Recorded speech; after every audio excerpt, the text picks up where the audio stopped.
Hi, you guys. Today we're going to be painting our folk art inspired sun moon art.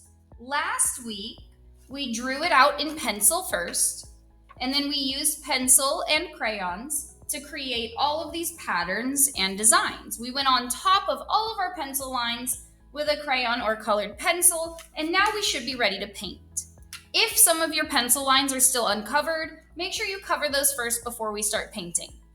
Before we paint, I want to give us a few painting reminders.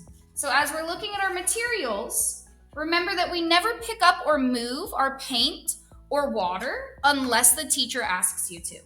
We're not going to pick it up and move it. We're going to leave it just where it is. When we're using our paint brushes, remember that we do not tap the brush on the side of the water basin. We can gently touch it, but we do not need to tap it. When we're getting colors from the paint palette, we're going to get one color at a time. You'll put that color on your paper. And when you're ready for a new color, you're going to rinse your brush really well before you get that second color. This makes it so that we don't accidentally mix all of our colors together and get our palettes all messed up. So we're not tapping our brush and we're not mixing colors in the palette. When you're all done, you can put your paintbrush away. You will pick up your whole messy mat with your artwork on it, and you will walk it to the drying rack.